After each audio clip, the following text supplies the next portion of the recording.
This podcast is brought to you by Empor.top, the stories of top companies. Disclaimer: this AI-generated content is for informational purposes only and should not be considered as investment advice. If you like our podcasts, please subscribe on Apple Podcasts, Spotify, or your favorite podcast player. And don't forget to follow us on X at Empor.top. Find thousands of stories of top companies on our website, Empor.top. Fiserv, the plumbing of global finance and the mega merger drama. Picture this.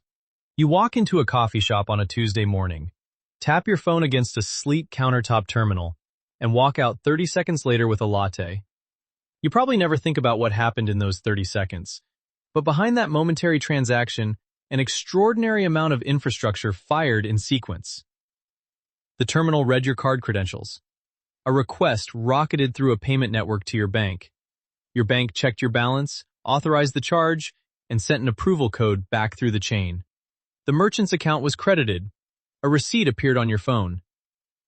And chances are better than even that Fiserv, a company most people have never heard of, handled some critical piece of that chain. The terminal might have been a Clover device, manufactured and programmed by Fiserv. The merchant's payment processing might have been routed through Fiserv's acquiring network. Your bank's core system, the database that holds your balance and process the authorization, might have been running on Fiserv software. Fiserv is one of the most invisible giants in global finance. With a market capitalization that peaked above $100 billion and annual revenues exceeding $20 billion, the company sits at the intersection of almost every electronic payment and bank transaction in America. It processes more than 40 billion merchant transactions annually. It runs the core banking software, the digital backbone, the operating system, for roughly 40% of all U.S. banks. And yet, if you stopped 100 people on the street and asked them to name it, you would be lucky to find one who could. Visa, MasterCard, PayPal, those are the names people know. Fiserv is the machinery behind the curtain, the plumbing that makes the water flow. It is also, as of early 2026, one of the most dramatic corporate stories unfolding in American business. This is the story of how a small data processing outfit, founded in 1984 by two tech-obsessed bankers, evolved into the plumbing of American finance through one of the most prolific roll-up strategies in corporate history. It is the story of how that company, facing an existential growth crisis in the late 2010s, made a $22 billion bet on a debt-laden payments company called First Data, and discovered hidden jewels inside. It is the story of a charismatic CEO who doubled the stock price, collected hundreds of millions in compensation, then left for a government job months before the whole edifice cracked open. And it is the story of the spectacular 2025 reckoning, a 44% single-day stock crash, billions in destroyed shareholder value, congressional investigations, and securities fraud lawsuits that exposed what may have been years of short-term thinking masquerading as operational excellence. The thesis is straightforward. Mergers and scale can buy time and generate incredible cash flow, but they cannot replace the necessity of organic innovation and honest accounting. Fiserv is a case study in how boring infrastructure businesses can generate extraordinary returns, and how quickly those returns can evaporate when incentives go wrong. In the early 1980s, the American banking industry was a patchwork of thousands of small independent institutions. Community banks, savings and loans, credit unions, scattered across every town and county in the country. Each of these institutions needed technology to run its operations, managing accounts, processing deposits, calculating interest, generating regulatory reports. But most were far too small to build their own systems. The technology required mainframes, specialized programmers, and constant maintenance. For a bank with 15,000 accounts in rural Wisconsin, building and maintaining that infrastructure was like asking a corner grocery store to build its own supply chain from scratch. The economics simply did not work. Two men saw this problem from the inside.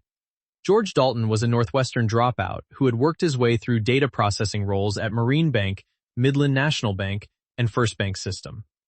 He had spent the better part of a decade immersed in the mechanics of bank technology, the arcane world of batch processing, account reconciliation, and mainframe operations. Leslie Muma, a theoretical mathematics major turned MBA, ran the data processing subsidiary of a savings and loan in Tampa, Florida. They met in the late 1970s through an improbable connection. Dalton had been searching for fellow bank data processing department heads willing to share software development costs. His insight was elegant. By pooling resources across banks, they could cut data processing bills by as much as 60%. He contacted executives at institutions around the country. Muma was the only one who bought in. Throughout the late 1970s and early 1980s, Dalton and Muma tried to merge their respective operations under a single corporate umbrella. But their parent companies resisted. Bankers did not understand technology, and they certainly did not understand why their data processing departments should be collaborating with competitors. By 1984, their subsidiaries collectively served more than 100 clients and generated over $22 million in annual revenue. Proof that the model worked. Frustrated by corporate inertia, they struck out on their own. With venture capital backing, they purchased their companies from the parent corporations and formed Fiserv, headquartered in Brookfield, Wisconsin. The price of independence was steep. The venture financiers demanded, and received, 89% of the equity. Dalton and Muma were left with just 11% of the company they had built. It was a brutal bargain, but it gave them the freedom to execute their vision. What followed was one of the most relentless roll-up strategies in American business history. Fiserv went public on the NASDAQ in 1986, and Dalton and Muma used stock as currency to acquire competitors at a furious pace. The strategy was deceptively simple. Find small, specialized bank technology firms, companies that made check imaging software, or ATM management tools, or loan processing systems. Buy them cheaply, integrate their client bases, and cross-sell the full Fiserv product suite. Each acquisition brought more bank clients. Each client relationship opened the door to selling more products. The flywheel spun faster with every deal. Between 1984 and 1989, they acquired 16 companies, boosting annual revenues more than 3,000%. Between 1990 and 1991 alone, they added another 15 acquisitions, including the Citicorp Information Resources Division for $49 million. A deal that brought 400 new bank clients and a core banking system called CBS that would become a cornerstone of Fiserv's offering. What was striking about this roll-up was its discipline. Unlike many serial acquirers who overpay for marquee deals, Dalton and Muma focused on small, unglamorous tuck-in acquisitions. Companies that were profitable, but too small to attract competition from larger buyers. They paid reasonable multiples, integrated quickly, and kept overhead low. The company operated without a corporate jet, without lavish offices, and with a lean corporate staff. Dalton was famous for his frugality. The Brookfield, Wisconsin headquarters was aggressively unflashy, a deliberate cultural signal that this was a company that made money by saving money. The pace never slowed. By 1998, Fiserv had swallowed approximately 73 companies. The founders' ownership had diluted to roughly 2% each, but they had built something far more valuable: the dominant provider of back-office technology for American banking. Revenue had climbed from $22 million in 1984 to over $1.5 billion by the late 1990s. A compounding machine built acquisition by acquisition. The genius of this strategy was not the acquisitions themselves. Plenty of companies have tried to roll up fragmented industries. The genius was what they were rolling up. Core banking software is, quite simply, the stickiest product on earth. To understand why, imagine that a bank's core system is like the foundation and plumbing of a skyscraper. Every other system the bank operates, online banking, mobile apps, ATM networks, wire transfers, loan processing, regulatory compliance, connects to the core. It is the single source of truth for every customer account, every balance, every transaction. The core knows who has money and who owes money. It is the bank's brain. Replacing it is not like switching phone providers.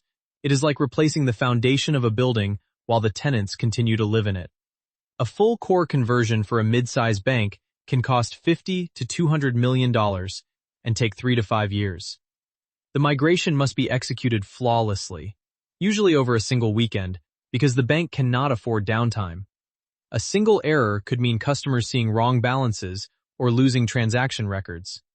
Regulators scrutinize every step. For a bank CEO, the risk is existential. A botched core conversion has ended careers and, in extreme cases, threatened the viability of the institution itself. The result was extraordinary customer retention. Fiserv's core banking business achieved roughly 99% client retention rates. Think about what that means. In a world where software companies celebrate 95% annual retention, Fiserv was losing fewer than 1 in 100 clients per year. Banks signed 5 to 7 year contracts with steep early termination penalties, and when those contracts came up for renewal, they overwhelmingly re-signed. Not because they loved the technology, but because the alternative was too terrifying to contemplate. By the 2010s, Fiserv, alongside competitors FIS, which held roughly 16% share, and Jack Henry, roughly 18%, had locked up more than 70% of the U.S. core banking market. Fiserv alone commanded roughly 40%. These three companies had effectively become the operating system layer of American banking. The American Fintech Council would later flag this concentration as a systemic concern, noting the vendor lock-in and lack of interoperability that left community banks with virtually no real choice. Only a narrow subset of vendors possessed the scale, regulatory familiarity, and institutional track record necessary to serve as a bank's primary core processor. Banks were stuck, and Fiserv knew it. In 2007, Fiserv made its largest pre-First Data acquisition, buying CheckFree, the leading provider of online banking and electronic bill payment services, for approximately $4.5 billion. This cemented Fiserv's dominance in the digital banking layer that sat on top of its core systems. The moat was wide and deep. But there was a problem lurking beneath the surface of all this stability. Fiserv was a fortress, but it was a slow-growing fortress. The company was generating reliable, recurring revenue and strong margins, but organic growth was stuck in the low to mid-single digits. The core banking market was mature. Every bank already had a core system. Growth came mainly from price increases and small acquisitions, not from a flood of new customers. Meanwhile, outside Fiserv's walls, a revolution was underway. Payments technology was accelerating at a pace that made Fiserv's steady plodding look almost quaint. Stripe, Square, Adyen, Toast. A generation of cloud-native fintech companies was rewriting the rules of how money moved. If Fiserv wanted to be more than a legacy infrastructure provider collecting rent on old contracts, it needed a second act. And it needed one fast. For investors, the early Fiserv story establishes two foundational truths that remain relevant today. First, the core banking franchise is a genuinely exceptional asset, perhaps the closest thing to a natural monopoly in enterprise software. Second, that very stickiness can breed complacency. When your clients cannot leave, the urgency to innovate diminishes. The question that would define the next chapter of Fiserv's history was whether the company could maintain its fortress while building something new, or whether it would need to buy growth from the outside. The answer, as it turned out, was the biggest check the company ever wrote. To understand why Fiserv made the biggest bet in its history, you first need to understand what was happening in the payments industry in the late 2010s. The decade had witnessed an explosion of financial technology companies, attacking the payments value chain from every angle. Stripe, founded in 2010, had made it possible for any developer to accept online payments with a few lines of code, an integration that took an hour, compared to the months required to connect with legacy processors. Square had put a card reader on every food truck and farmers market booth in America. Adyen was winning enterprise clients with a single platform that handled payments across every channel and every country. Toast was building a payments and software stack purpose-built for restaurants. The message was clear. Payments were eating the world, and the companies that controlled how money moved would capture enormous value. Fiserv was watching this revolution from the sidelines. Its core banking franchise was a cash machine, but it occupied the issuer side of the payments equation, the bank side. It helped banks process accounts and manage cards. What it lacked was the other side of the equation, the merchant side, the business of enabling businesses to accept payments. Without both sides, Fiserv could not offer the end-to-end payments platform that clients increasingly demanded. The answer arrived in the form of First Data Corporation, a company with a fascinating and troubled history of its own. First Data had been one of the pioneers of electronic payment processing, originally spun off from American Express in the 1990s, and grown into the world's largest third-party credit card processor and merchant acquirer. By the mid-2000s, First Data was processing more transactions than any non-bank entity on Earth. It was the silent giant of payments. Then came the leveraged buyout, and it nearly killed the company. In 2007, at the absolute peak of the pre-crisis credit boom, private equity giant KKR acquired First Data in a leveraged buyout valued at $29 billion. It was one of the largest LBOs in history. KKR's thesis was straightforward. Payments processing was a toll road business with predictable cash flows, making it an ideal candidate for leverage. Load the company with debt, use the steady transaction fees to service it, cut costs aggressively, and sell at a higher multiple in 5 to 7 years. The timing was catastrophic. The deal closed on October 1, 2007, literally weeks before the financial crisis began to unfold. KKR had saddled First Data with $22.6 billion of debt at punishing interest rates, resulting in a debt-to-equity ratio of nearly 6-to-1.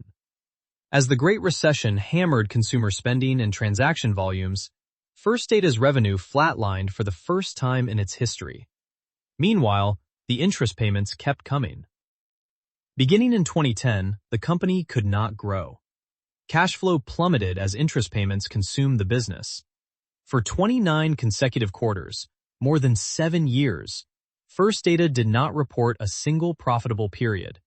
Every dollar of operating income was devoured by debt service. It was a zombie corporation, generating enough cash to keep the lights on, but not enough to invest in the technology that would keep it competitive in an industry that was rapidly evolving. Engineers left for better-funded competitors. Product development stalled. Client relationships atrophied. The KKR buyout became one of the most notorious examples of private equity overreach in financial history, routinely cited alongside the TXU energy debacle as a cautionary tale about the dangers of excessive leverage and catastrophic market timing. Recovery was slow and painful. In 2013, the board brought in Frank Bisignano, the former JP Morgan co-COO, to turn things around. In 2014, First Data raised a historic $3.5 billion private placement to reduce its debt load. Bisignano cut costs, restructured operations, and began investing selectively in growth businesses, including, critically, Clover. By February 2015, First Data finally reported its first profitable quarter since the buyout, a milestone that had taken nearly 8 years to reach.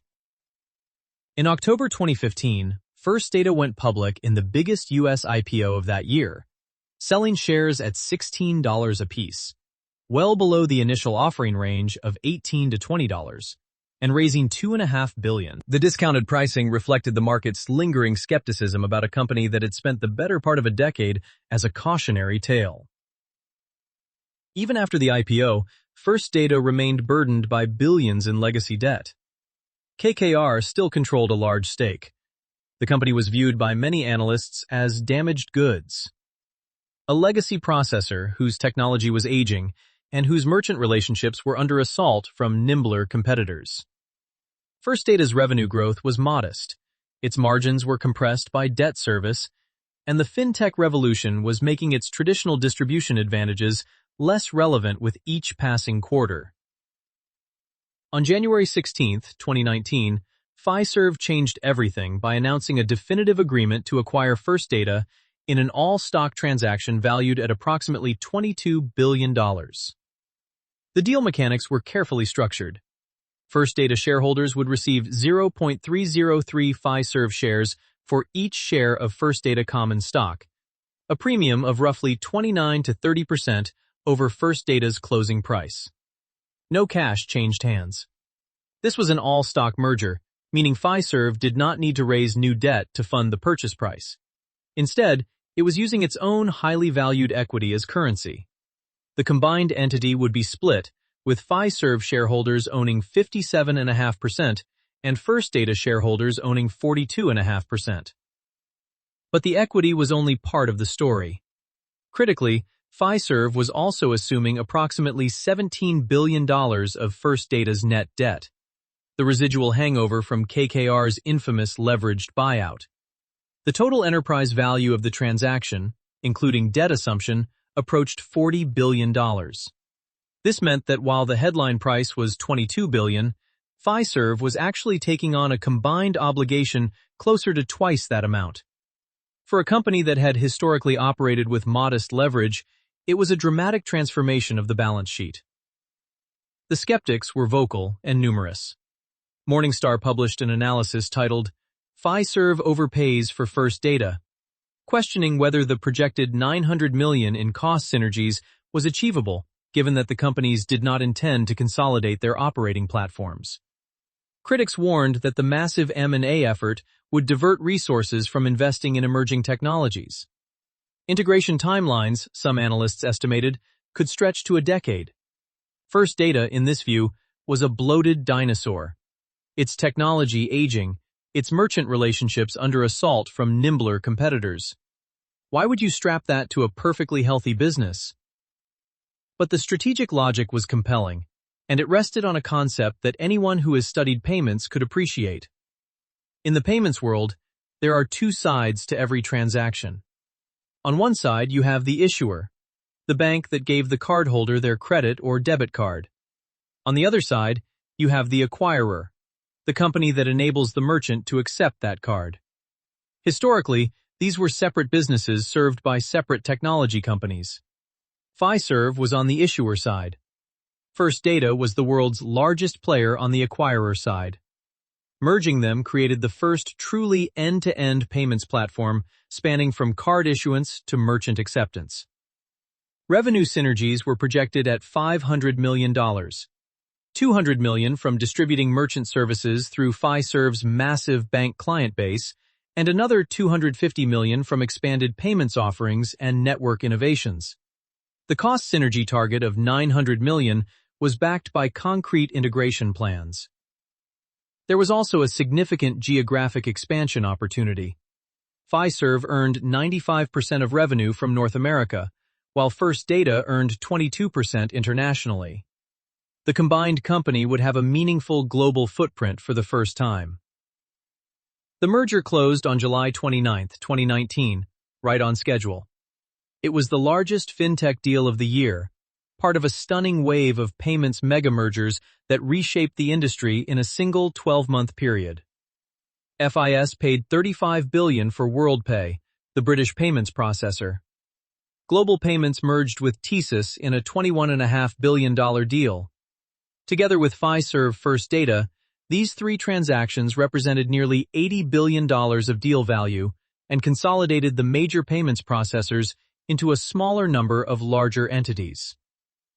The logic behind this consolidation wave was consistent across all three deals. Scale was the only defense against the fintech insurgents. Stripe, Square, and Adyen were growing at extraordinary rates, and the legacy players believed that only by combining their operations could they achieve the investment scale and distribution breadth needed to compete. Did Fiserv overpay? The debate would rage for years. First Data's business model was roughly 42% card-based payments and security solutions by EBITDA, with global merchant acquiring making up the remaining 58%. The merchant business had attractive recurring revenue characteristics and decent margins, but critics argued that Fiserv was paying a premium for a declining asset. A merchant acquiring business built on distribution channels, bank partnerships, independent sales organizations, that were being disrupted by software-led alternatives. Yet by one crucial measure, the deal proved far more valuable than almost anyone expected. Because inside First Data's sprawling, debt-laden empire, Fiserv had acquired something that most analysts completely overlooked at the time. Two hyper-growth startups hiding in plain sight. When the market looked at the First Data acquisition, it saw a legacy payments processor weighed down by private equity debt. What it missed was that First Data had been quietly nurturing two businesses that would become Fiserv's most important growth engines. Assets that, in retrospect, may have justified the entire purchase price on their own. The first was Clover. In 2010, a group of engineers, John Beatty, Leonard Spicer, Mark Schultz, and Kelvin Zhang, incorporated a startup with a deceptively simple idea. Build a cloud-based, Android-powered point-of-sale system that could turn a countertop terminal into an intelligent business platform. The traditional POS terminal was a dumb box. It could swipe a card and print a receipt, but that was about it. Clover's vision was to make the terminal the center of a merchant's entire business. Payments, inventory, employee scheduling, customer loyalty, analytics, all in one device. In April 2012, they launched their product. In December of that same year, First Data quietly acquired Clover for $56 million. Almost no one noticed. It was a rounding error in the context of First Data's massive operations. But First Data did something unusual with the acquisition. Something that violated the typical playbook of large corporations swallowing startups. Rather than absorbing Clover into its bureaucracy, it structured an operating agreement that gave Clover $100 million in funding and the autonomy to operate independently. Clover would build all new payment hardware and software. First Data would handle sales, distribution, and merchant support. It was a startup incubated inside a corporate giant, the kind of arrangement that usually fails, killed by internal politics and bureaucratic friction. In this case, it thrived. By the time Fiserv completed the First Data acquisition in 2019, Clover had already begun its transformation from niche POS device to full-fledged small business platform. Think of what Square did for the sole proprietor and what Toast did for restaurants. Clover was doing something similar, but with a distribution advantage that no startup could match. Here is why that advantage mattered so much. Every bank that ran on Fiserv's core systems was a potential distribution channel for Clover. A community bank in Ohio could offer its small business customers a Clover terminal bundled with a merchant account, all integrated through Fiserv's infrastructure. The bank got a new product to sell, the merchant got a seamless setup, and Fiserv captured both sides of the transaction. The bank's core processing fees and the merchant's payment processing fees. No pure-play startup could replicate that kind of distribution reach. The growth numbers told a remarkable story. Clover's gross payment volume, the total dollar value of transactions processed through its devices, climbed past $300 billion on an annualized basis by 2024. Revenue hit $2.7 billion that year, growing 29% year-over-year. Clover accounted for roughly half of Fiserv's entire year-over-year revenue growth. By mid-2025, the platform had sold its 4 millionth device, the fastest pace in its history. Management set an ambitious target of $3.5 billion in Clover revenue for 2025, with a $4.5 billion annualized run rate expected by 2026. What made Clover particularly interesting from an investment perspective was what industry observers called the SaaSification of its business model. The transformation from a hardware transaction processor into a software platform. The original value proposition was simple, a better terminal that could accept payments. But Clover evolved into something fundamentally more valuable. Think of it as the operating system for a small business. The hardware, a sleek touchscreen terminal or a handheld device, was the entry point. But the real value was in the software layer on top. Merchants could access value-added services that turned the terminal into a business management hub. Inventory management that tracked stock levels in real time. Workforce scheduling through a partnership with Homebase. Merchant cash advances through Clover Capital that provided working capital based on transaction history. Accelerated payouts that moved money faster. And a growing marketplace of over 500 third-party applications that added everything from loyalty programs to accounting integrations. These software and services layers carried significantly higher margins than pure payment processing. Payment processing margins are razor thin, measured in basis points. Software subscriptions carry gross margins of 70 to 80% or more. Roughly 26% of Clover customers were using these value-added services, and the attach rate was climbing. Monthly software subscriptions ran between $59 and $90 per terminal for most retail and restaurant operations, creating recurring revenue streams that looked more like a SaaS business than a traditional payments processor. This is why the Clover story excited growth investors even inside a value stock. Every merchant that adopted Clover started by paying transaction fees, the low-margin bread and butter. But over time, as they added software modules, the revenue per merchant climbed and the margin profile improved. The playbook was strikingly similar to what Toast was doing in restaurants and what Shopify was doing in e-commerce. Give away the payments at near break-even, then monetize through software. The difference was that Clover had Fiserv's bank distribution channel behind it. The competitive landscape around Clover deserves careful attention because it reveals both the platform's strengths and its vulnerabilities. In the restaurant vertical specifically, Clover and Toast were locked in an increasingly fierce battle. Of roughly 730,000 U.S. restaurant locations, Clover covered about 160,000 and Toast about 130,000. But the competition was nuanced in an important way. Toast's average restaurant location processed significantly higher volumes, giving it a 16% share of the $962 billion U.S. restaurant payments market compared to Clover's 8%. In other words, Clover had more doors, but Toast had the bigger spending restaurants, the higher value merchants who generated more revenue per location. By total POS installations across all verticals, Square led the market with about 28% share, Toast held 23%, and Clover registered around 6.5%. But here is the counterintuitive part. Clover's absolute payment volume, over $300 billion, exceeded both Square and Toast individually. The discrepancy reflected Clover's broader merchant base, spanning restaurants, retail, professional services, and beyond, compared to Toast's restaurant-only focus and Square's micro-merchant concentration. If Clover was the breakout star, the second hidden jewel was quieter, but equally important for understanding Fiserv's long-term positioning. Carat, the company's enterprise commerce platform, and its technical backbone, Commerce Hub. If Clover was the small business play, restaurants, retail shops, hair salons, Carat was the enterprise play, operating at an entirely different scale. This was a global platform orchestrating payments and commerce experiences for some of the world's largest companies.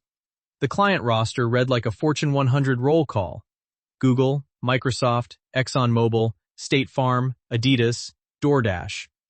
These were relationships where a single client might process billions of dollars in annual payment volume across multiple countries, currencies, and channels. Carat competed directly against Adyen, FIS, and Stripe in the enterprise payments arena, a market where reliability, global reach, and compliance capabilities matter as much as technology elegance. Commerce Hub, the API layer underneath Carat, represented Fiserv's attempt to modernize its technology stack for the developer-first era. To understand why this matters, consider the developer experience challenge that legacy processors face. In the old world of payments, integrating with a processor meant exchanging thick specification documents, writing custom code to handle dozens of message formats, testing extensively against certification environments, and waiting months for approval. This was the world Fiserv and First Data grew up in. In the new world, Stripe had shown that a developer could start accepting payments in an hour with a clean, well-documented REST API and beautiful developer tools. Adyen offered something similar for enterprise clients. The gap in developer experience between the old guard and the new challengers was enormous, and it was driving market share shifts. Commerce Hub was Fiserv's answer. Think of it as a universal translator for payments. Through a single API specification, essentially one set of instructions that developers could integrate once, enterprise clients could access a unified suite of payment capabilities: credit cards, Apple Pay, Google Pay, real-time settlement, fraud detection, and compliance tools. No need to integrate separately with multiple providers. It was not yet as clean or as developer-friendly as Stripe's API, but it was a significant step forward from the legacy integration experience. Revenue growth in the Carrot business had been running in the low 20s in percentage terms, though the exact breakdown was not always disclosed separately from the broader merchant solutions segment. In October 2024, Fiserv announced a landmark embedded finance partnership with DoorDash that illustrated the full potential of the Carrot and FinExact stack working together. Through the DoorDash Crimson program, Fiserv began delivering banking services directly to delivery drivers, Dashers, through the Dasher app. The architecture was elegant and worth understanding because it represents where the entire financial services industry is heading. FinExact, a cloud-native core banking ledger that Fiserv had acquired in 2022, provided the banking infrastructure. The account records, the deposit insurance compliance, the ledger. Carrot handled the payments rails, the ability to move money in and out. And Starion Bank, a community bank that happened to be a long-time Fiserv core banking client, served as the regulated sponsor bank, providing the actual banking license. This is what the industry calls embedded finance, and it is strategically critical. To understand why, consider how the financial services industry is being restructured. Historically, if you wanted to offer banking services, you needed a banking charter, a government license that came with enormous regulatory burdens, capital requirements, and compliance costs. Only banks could hold deposits, issue cards, and process payments. But technology has made it possible to unbundle these capabilities into modular services that any company can plug into. Now, ride-sharing platforms want their drivers to have instant access to earnings. E-commerce marketplaces want sellers to have working capital loans. Gig economy apps want workers to have debit cards that receive real-time payouts. None of these companies want to become banks. That would mean submitting to banking regulators, holding regulatory capital, and managing compliance infrastructure that would dwarf their core business. They need a technology partner that can provide the full stack. Fiserv, with FinExact for ledger capabilities and Carrot for commerce, was positioning itself as exactly that partner. The DoorDash deal was proof of concept. If it could be replicated across dozens or hundreds of large non-financial brands, it would represent an entirely new growth vector, one that leveraged Fiserv's unique combination of banking infrastructure and payments technology in a way that no pure-play fintech competitor could easily replicate. By 2024, the market was beginning to wake up to the Clover and Carrot story. Analysts who had initially dismissed the first data acquisition as overpaying started publishing notes about the hidden growth engines inside Fiserv. If Clover were a standalone public company, some estimated, it might command a valuation approaching half of Fiserv's entire market cap. The boring bank software company had become, almost by accident, one of the most important payments platforms in America. But all of this growth was about to be called into question by a leadership transition that would expose serious cracks in the foundation. Cracks that, in hindsight, had been growing wider for years while the stock price told a very different story. Every great corporate drama needs a protagonist whose strengths contain the seeds of their own undoing. In the Fiserv story, that protagonist was Frank Bisignano. He was not the kind of executive who blended into the background. A finance graduate from Baker University, he had built his career at the sharp end of Wall Street operations, not as a deal maker or a strategist, but as the person who made things run. At Citigroup, he rose to Chief Administrative Officer for the Corporate and Investment Bank and CEO of Global Transaction Services, the world's largest securities and cash management operation. That role meant overseeing the movement of trillions of dollars daily across global markets. When the September 11th attacks destroyed Citigroup's offices at 7 World Trade Center, it was Bisignano who led the relocation of over 16,000 employees, a logistical feat that earned him a reputation as someone who could execute under impossible conditions. At JP Morgan Chase, he was appointed Chief Administrative Officer in 2005 and elevated to Co-Chief Operating Officer in 2012, where he earned a reputation as a fixer, the executive you brought in when operations were broken, and needed someone willing to tear through bureaucracy to get results. Jamie Dimon valued him for exactly this quality. In 2013, Bisignano left JP Morgan to become CEO of First Data. The company was still staggering under its KKR-era debt load, losing money quarter after quarter. Over the next 6 years, he transformed it, restructuring operations, investing in Clover, and steering the company through its 2015 IPO. When Fiserv acquired First Data in July 2019, Bisignano joined as president and COO. By July 2020, he had taken over as CEO. By May 2022, he was chairman of the board. In the culture of corporate America, this was something close to a reverse takeover. The acquired company's chief executive ascending to run the acquirer. Under Bisignano's leadership, Fiserv's stock price doubled from its mid-2020 levels, creating approximately $60 billion in shareholder value at its peak. He was handsomely rewarded. In 2023, his total compensation package was approximately $28 million, comprising a $1.4 million base salary, $23 million in stock awards, and $3 million in cash bonuses. His compensation increased further in 2024, reportedly up 57%. The stock awards were the critical piece. They were heavily weighted toward performance metrics tied to aggressive margin expansion and revenue growth targets. Hit the targets, and the equity vested. Miss them, and millions evaporated. This created a powerful incentive to do whatever was necessary to hit the numbers. And hit them he did. Quarter after quarter, year after year. Operating margins expanded. Earnings per share beat estimates. The stock climbed. But behind the headline numbers, a more complicated picture was emerging. Employee sentiment, as captured in Glassdoor reviews and anonymous forums, painted a portrait of a CEO who demanded results at any cost. Former employees described a culture that had shifted from accommodating and cooperative to only managed by dictatorship. Decision-making was called erratic. Mid-level managers described being pressured to hit quarterly targets through whatever means necessary, cutting vendor contracts, deferring maintenance, reducing headcount, with little regard for the downstream consequences. Bisignano executed significant layoffs.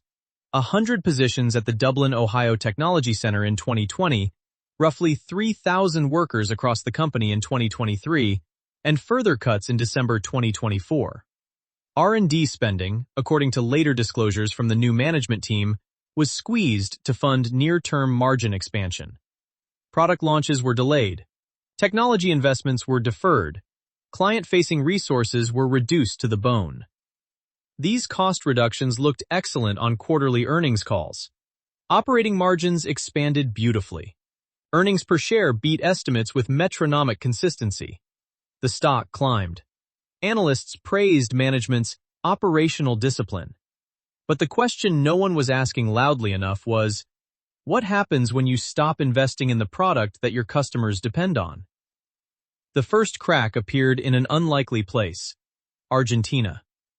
Through First Data's international operations, Fiserv had significant exposure to the Argentine market. Argentina's hyperinflationary economy had been producing extraordinary nominal growth numbers for Fiserv. Organic revenue growth of 257% in Argentina in 2023, and a staggering 329% in 2024. These numbers were real in accounting terms, but they reflected inflation-driven transaction values rather than genuine business expansion. Think of it this way. If a cup of coffee costs 100 pesos one year and 300 pesos the next year because of inflation, the payment processor reports 3 times the transaction volume. The processor is not doing 3 times the work or winning 3 times the customers. The currency is simply worth less. The impact on Fiserv's reported results was massive.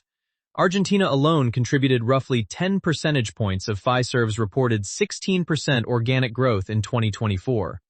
Strip out Argentina, and organic growth was closer to 6%. A good number, but a far cry from the double-digit growth the market was pricing in. When the Argentine economy stabilized in 2025 following currency reforms, this tailwind collapsed virtually overnight. Management had initially assumed 7 points of contribution from Argentina for 2025, then revised down to 4 mid-year, and eventually acknowledged near-zero contribution. The inflationary sugar rush was over, and the underlying business growth rate was exposed. The second crack was Clover itself. The growth numbers that had dazzled investors, 29% revenue growth in 2024, $310 billion in gross payment volume, contained a troubling secret. Beginning in late 2023, Fiserv had forcibly migrated up to 200,000 merchants from an older platform called PayEasy to Clover. PayEasy was a simpler, cheaper gateway inherited from First Data. The merchants on it were typically price-sensitive, often low-volume businesses that had been on PayEasy precisely because it was cheap and simple. When they were moved to Clover's more expensive platform, often without advance warning or adequate support, many revolted. They faced new fees they had not anticipated. They had to learn new hardware and software. A significant portion simply left, switching to cheaper competitors like Square. The forced migration inflated Clover's device counts and gross payment volume in the short term, while creating a wave of attrition that would show up in later quarters. And critically, when investors asked about Clover's growth on earnings calls, the implication was that it was coming from new merchant adoption, organic growth driven by Clover winning in the market. The forced PayEasy conversion was not prominently disclosed as a driver. On December 4, 2024, President-elect Donald Trump nominated Bisignano to serve as Commissioner of the Social Security Administration. The U.S. Senate confirmed him on May 6, 2025, at which point he immediately resigned from all positions at Fiserv. Between May and August 2025, complying with a federal certificate of divestiture under government ethics rules, Bisignano sold approximately $530 to $560 million worth of Fiserv stock. His successor was Michael P. Lyons, a veteran financial services executive with a very different profile from Bisignano. Where Bisignano was an operator who thrived in the trenches of corporate logistics, Lyons was an investor turned executive. He had served as a portfolio manager at Maverick Capital, the prestigious long-short equity fund founded by Lee Ainsley, before moving to the operating side as president of PNC Financial Services Group, one of the largest regional banks in America.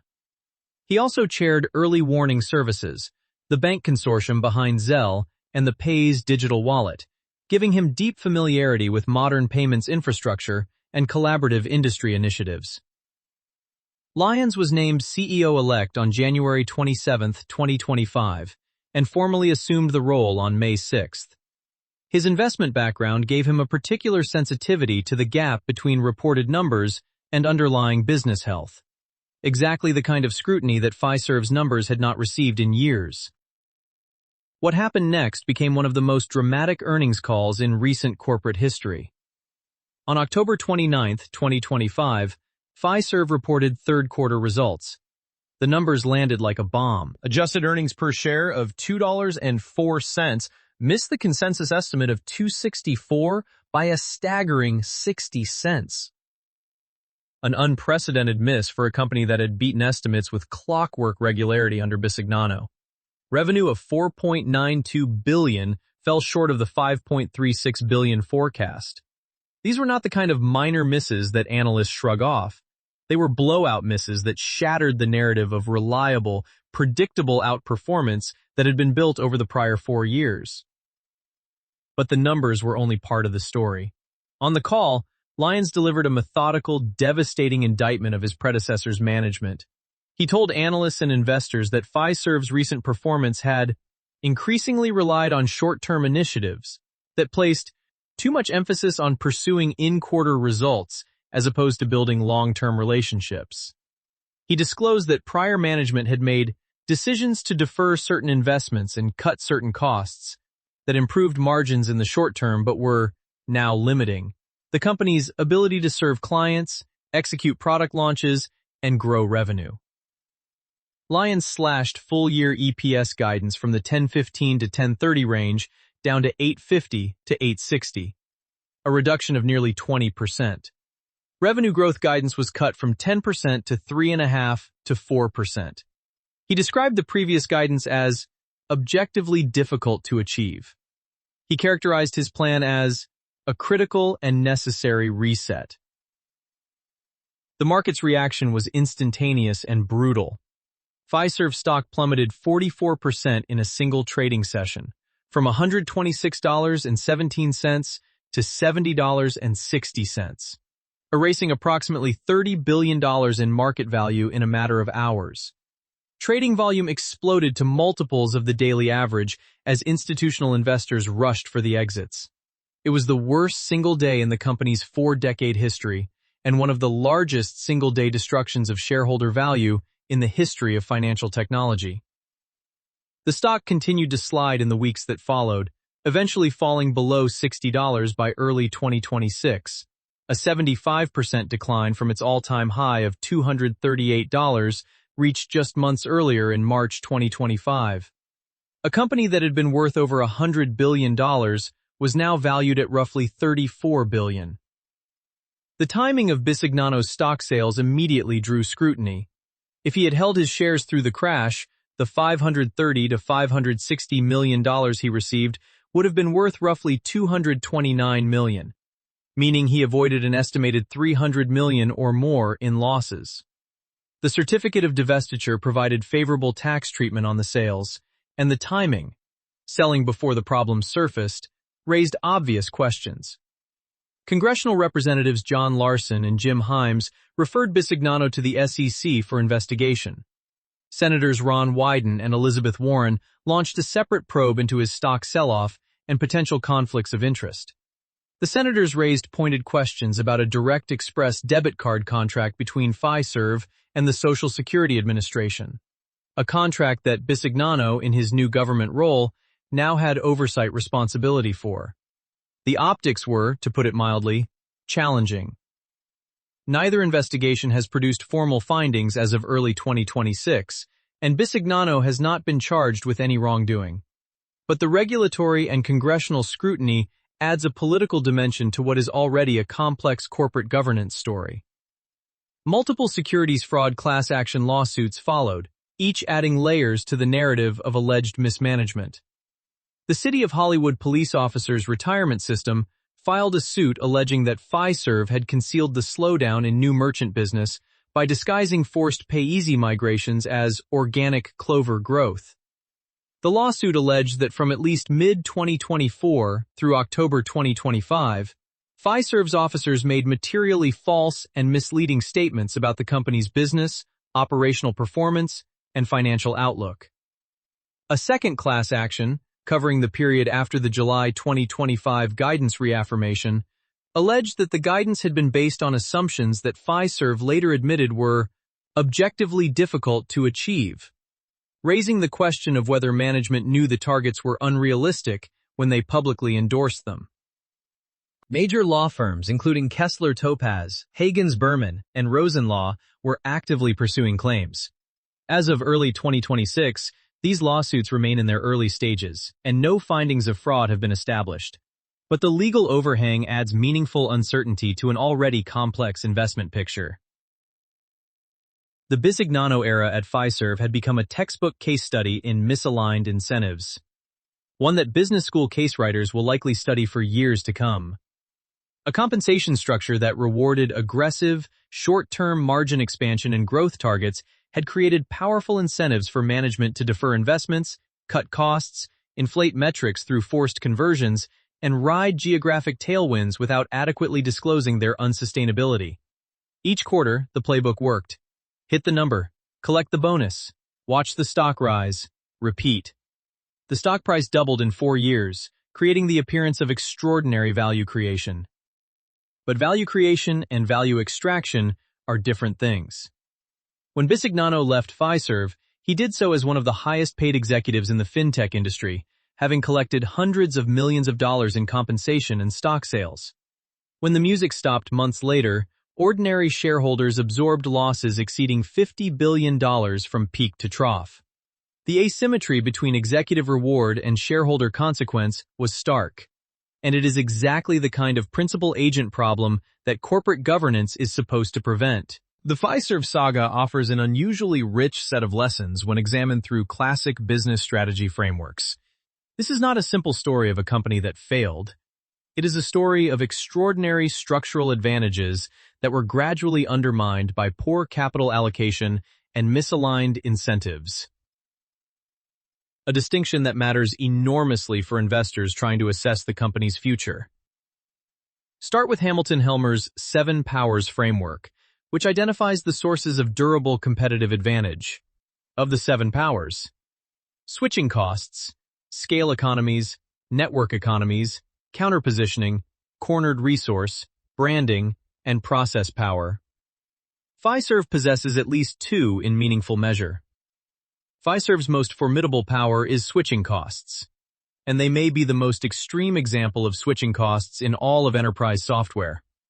A bank running its operations on Fiserv's core system is integrated at the deepest possible level.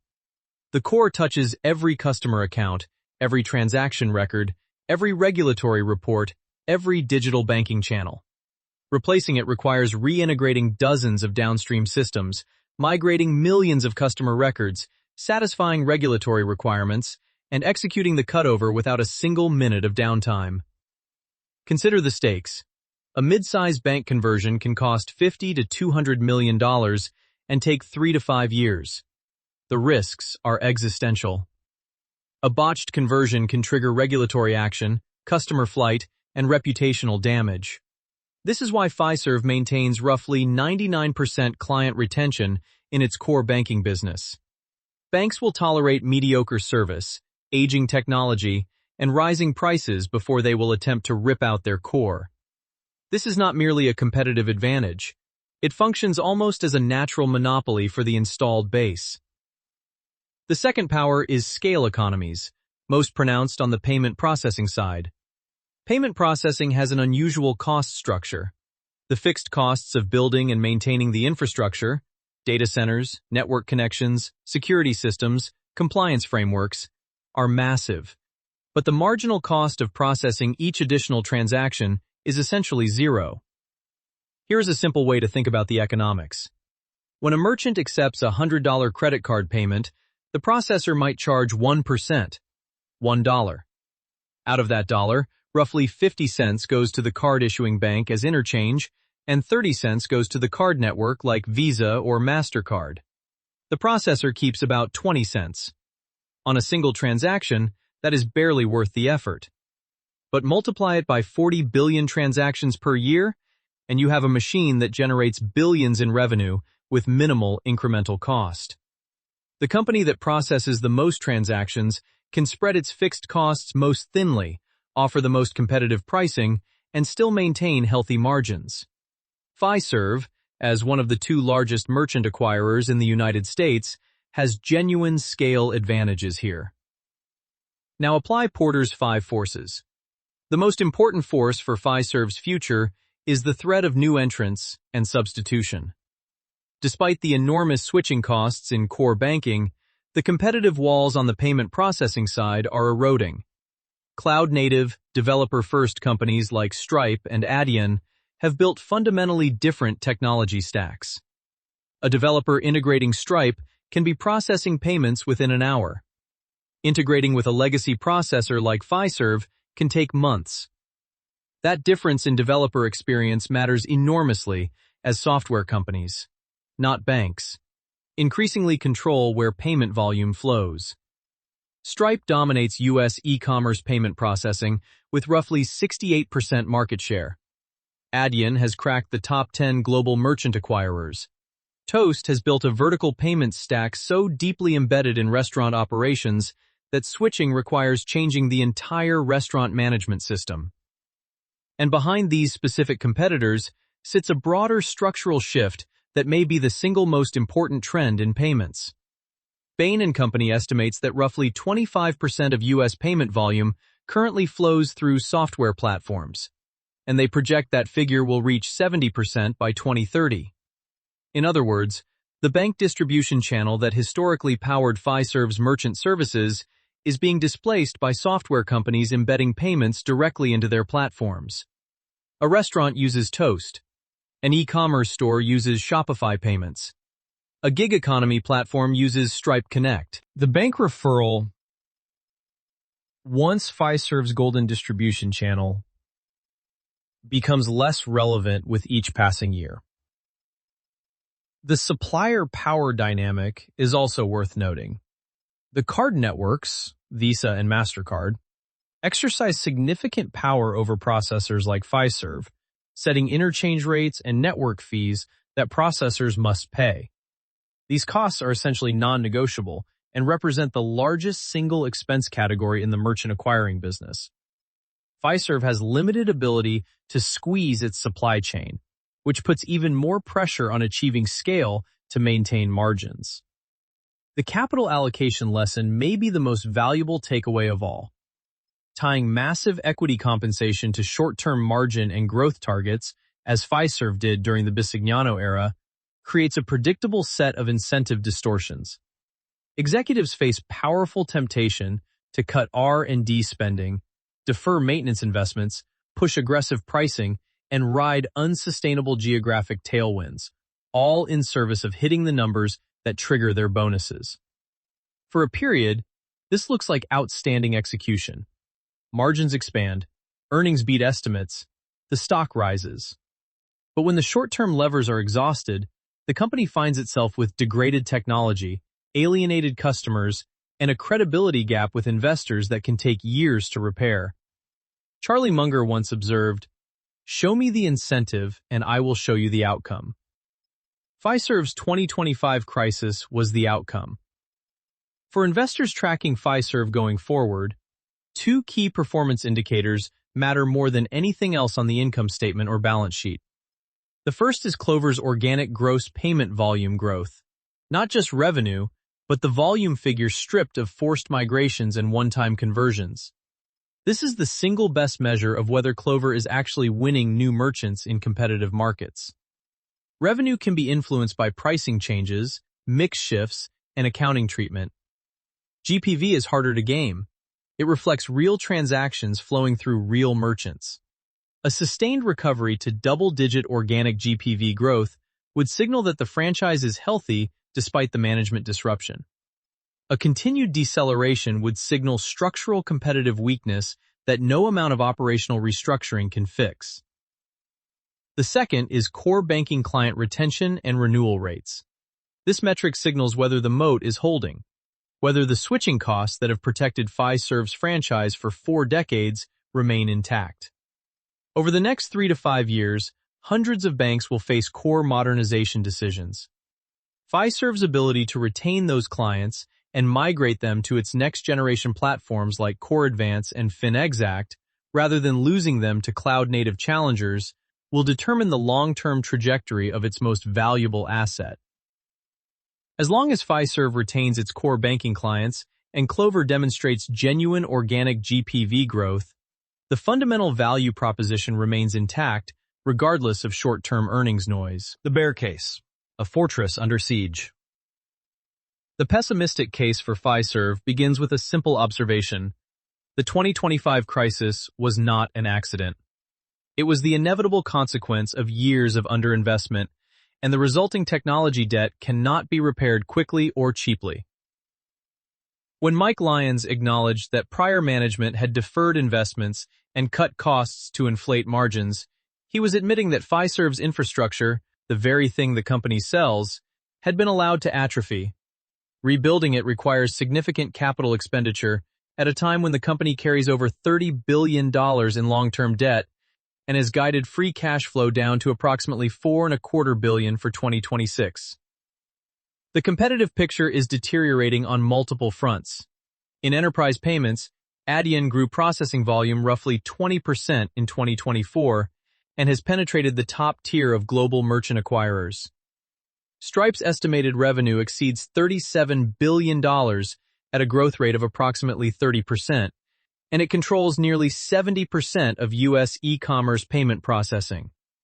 In the small business POS market, Toast is gaining share rapidly in the restaurant vertical. Clover may cover more locations, but Toast processes significantly higher volume per location, suggesting it is winning the more valuable merchants. More fundamentally, the distribution channel that historically powered Fiserv's merchant services, bank referral partnerships, is weakening. Wells Fargo and Bank of America have both exited or restructured their Fiserv merchant services arrangements. Independent sales organizations, once the backbone of merchant acquiring distribution, are losing relevance as software companies embed payments directly into their platforms. This is the structural risk that no amount of internal restructuring can solve. The Clover deceleration is real and concerning. GPV growth dropped from 14 to 17% in 2024 to just 8% in the first quarter of 2025.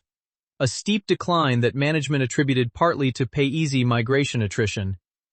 If the forced migration strategy artificially inflated Clover's growth, the underlying organic trajectory may be far weaker than published numbers suggest. The securities fraud lawsuits, though not yet resolved, add litigation risk and potential settlement costs. The 2026 guidance of 1 to 3% organic revenue growth and adjusted EPS of 8 to 8.30 represents a dramatic step down. Management explicitly calls 2026 a transition year. The bear case is that this transition takes longer and costs more than anyone currently anticipates, while nimbler competitors continue to gain share. Through a Porter's Five Forces lens, the bear case is comprehensive and sobering. The bargaining power of buyers is increasing on the merchant side. Large enterprise merchants like Walmart, Amazon, and DoorDash can credibly threaten to switch to Stripe or Adyen, driving down pricing. The threat of substitution is arguably the most dangerous force.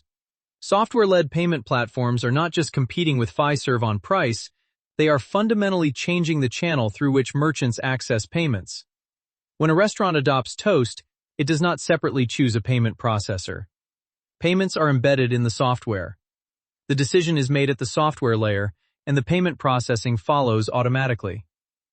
The rivalry among existing competitors has intensified dramatically.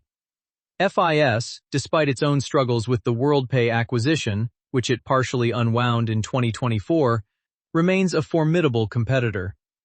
Global Payments and TSYS are aggressively pursuing the same integrated commerce vision, and the fintech challengers, Stripe, Adyen, Toast, Block, have enormous war chests and are investing billions in technology development, while Fiserv is in remediation mode.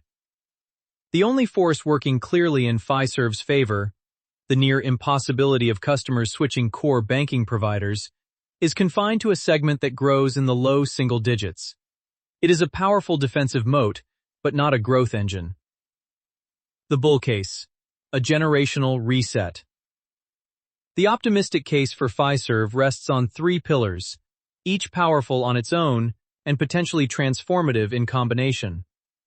First, Mike Lyons is executing a classic kitchen sink strategy, a well-worn playbook where a new CEO takes all the pain in a single quarter, writes off bad decisions, and resets the baseline to a level that future results can consistently beat. The fourth quarter 2025 results showed the first evidence that this approach may be working. Adjusted EPS of $1.99 beat the lowered estimate of $1.90, and the stock rallied nearly 8% on the report. Lyons brought in serious operators. Takis Georgakopoulos, JP Morgan Chase's former global head of payments, and Divya Suryadevara, formerly CFO of General Motors, were named co-presidents. Paul Todd was brought in as CFO. 3 new independent directors were added to the board. The One Fiserv restructuring plan is explicitly prioritizing long-term relationship building over in-quarter metric optimization. This is a management team with credibility and a clear mandate to fix what was broken. If Lyons succeeds in restoring credibility, the valuation upside is substantial. The stock is trading at approximately 7 to 10 times earnings, a fraction of its historical multiple of 20 to 25 times, and a fraction of what comparable fintech companies command. Adyen trades at roughly 40 times earnings. Even battered legacy payments companies like FIS trade at higher multiples. The compression in Fiserv's valuation represents a significant gap between current price and what would be fair for a company with Fiserv's recurring revenue profile, free cash flow generation, and market position. Even a modest re-rating to 15 times earnings would imply significant upside from current levels. Second, Clover remains an extraordinary asset that the market may be severely undervaluing at current levels. Even stripping out the forced migration noise, Clover generated $2.7 billion in revenue in 2024, growing at a pace that would be the envy of most public SaaS companies. It has 4 million devices in the field, a growing software and services layer, and international expansion opportunities in Australia, Japan, through a partnership with Sumitomo Mitsui, and beyond. If Clover were a standalone public company, its revenue base and growth profile would likely command a valuation of $15 to $25 billion, which would represent a substantial portion of Fiserv's current depressed market cap of roughly $34 billion. In Hamilton Helmer's framework, Clover possesses the power of network economies through its app marketplace. Every new merchant on the platform makes Clover more attractive to third-party software developers, and every new app makes Clover more attractive to merchants. This self-reinforcing cycle, if managed correctly, could drive sustained growth for years. Third, and most fundamentally, Fiserv's core banking clients are not going anywhere. The structural moat, the switching costs, the multi-year contracts, the integration depth, the regulatory barriers to migration, remains as formidable as ever. Fiserv supports over 40% of U.S. banks. Those banks need technology to modernize, and Fiserv is investing in next-generation platforms like Core Advance and FinExact to retain them. Over the next 3 to 5 years, many banks will face core renewal decisions, what the industry calls core modernization mandates, driven by aging infrastructure, cloud migration pressures, and competitive demands from digital-first challengers. These are strategic decisions touching data architecture, cloud strategy, risk posture, and customer experience design. Fiserv, with its installed base advantage and its modernization offerings, is the default choice for the vast majority of those renewals. This annuity-like revenue stream generates billions in recurring cash flow that underpins the entire business, regardless of what happens in the more competitive merchant acquiring market. The bull case, in essence, is that the market has priced Fiserv for permanent impairment when the actual situation is one of temporary dislocation caused by short-term management malpractice. The franchise, the core banking moat, the Clover growth engine, the Carrot enterprise platform, the $4+ billion in annual free cash flow, is damaged but not destroyed. At current valuations, the market is essentially giving investors the merchant acquiring and payments business for free on top of the core banking franchise. In December 2025, Fiserv's new management team announced sweeping changes under the One Fiserv banner. The company expanded its partnership with ServiceNow around AI-enabled operations and IT service management. It increased client-facing resources and added senior talent.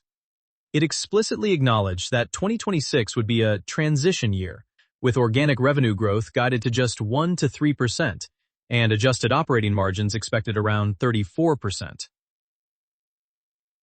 Free cash flow guidance came in at approximately $4.25 billion, down from a previous $5.5 billion estimate. These were not numbers designed to excite Wall Street. They were numbers designed to be real. A deliberate contrast with the unachievable targets that had preceded them. Lions also announced a fundamental restructuring of how the company would be managed. The One Fiserv strategy consolidated previously siloed business units into a unified organization with clearer accountability. Client relationship management was overhauled, with dedicated teams assigned to strategic accounts, rather than having merchants bounce between sales, support, and billing organizations that did not communicate. Investment in technology was being increased, with specific focus on modernizing the merchant onboarding experience, improving Clover's platform stability, and accelerating the rollout of Core Advance and FinExact to next-generation banking clients. The February 2026 fourth quarter earnings report provided the first glimmer that the reset might be working. Adjusted EPS beat lowered expectations. Full year 2025 revenue came in at $21.19 billion, with adjusted EPS at $8.55, within the guidance range Lions had set. The stock jumped nearly 8% on the report. Analysts remain divided, with consensus price targets ranging from $50 on the low end to $250 on the high end, reflecting genuine uncertainty about whether the turnaround will succeed. In the payments industry more broadly, the post-crisis period has vindicated neither the mega-merger thesis nor the pure-play fintech thesis entirely. Both models have produced winners and losers. The reality, as is often the case, is messier than either narrative allows. The Fiserv story is ultimately about the tension between two kinds of value creation. The first is structural, the patient, unglamorous work of building technology infrastructure that becomes so deeply embedded in customers' operations that it generates decades of recurring revenue. George Dalton and Leslie Muma understood this. They built a company on the stickiest product in enterprise software, and for 35 years, that foundation generated extraordinary compounding returns. The second kind of value creation is financial, the optimization of margins, the engineering of earnings beats, the management of investor expectations. Frank Bisignano was a master of this craft. He doubled the stock price in 4 years through cost discipline, aggressive growth targeting, and relentless operational focus. But when the optimization ran ahead of the underlying reality, when margins were inflated by deferred investment, growth was inflated by forced conversions and inflationary tailwinds, and the gap between the story and the substance grew too wide, the reckoning was swift and devastating. The core banking moat is real. Clover's potential is real. The $4 billion in annual free cash flow is real. But so is the technology debt, the litigation risk, and the competitive pressure from a generation of cloud-native attackers who are rewriting the rules of how money moves. There is also a deeper strategic question that the Fiserv story raises about the payments industry writ large. The 2019 mega-merger wave, Fiserv, First Data, FIS, WorldPay, Global Payments T-Swiss, was premised on the idea that scale would be the defining competitive advantage in payments. Bigger companies could spread fixed costs more efficiently, offer end-to-end solutions, and invest more in technology. 6 years later, the scorecard is mixed at best. FIS partially unwound its WorldPay acquisition. Fiserv is in crisis. Global Payments has faced its own growth challenges. Meanwhile, the companies that have done best, Stripe, Adyen, Toast, are the ones that built superior technology rather than buying scale. The question facing Fiserv investors is not whether the company will survive. It almost certainly will, protected by the switching costs that make its core banking franchise nearly indestructible. The question is whether the new management team can rebuild trust, reinvest in the technology, and reignite organic growth before the competitive window narrows further. Whether scale, properly managed, can still win in an industry that increasingly rewards innovation. The next 12 to 24 months will provide the answer. Recommended reading and resources. 1. Fiserv Investor Relations. Quarterly earnings and SEC filings. 2. Fiserv to combine with First Data Corporation, 2019 merger announcement. 3. History of Fiserv, Inc. Funding universe. 4. How KKR's buyout saddled First Data with massive debt. AJC. 5. Fiserv stock craters 44% for worst day ever. CNBC, October 2025. 6. Frank Bisignano ducks $300 million Fiserv loss. Bloomberg. 7. Fiserv's $30 billion wipeout after client revolt over fees. Bloomberg. 8. Why Fiserv stock tanked 65% in 2025. TIKR analysis. 9. Fiserv CEO explains struggles.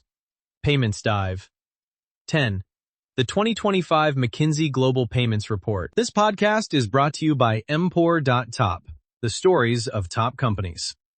Disclaimer. This AI-generated content is for informational purposes only and should not be considered as investment advice. If you like our podcasts, please subscribe on Apple Podcasts, Spotify, or your favorite podcast player. And don't forget to follow us on X at Empor.top. Find thousands of stories of top companies on our website, Empor.top.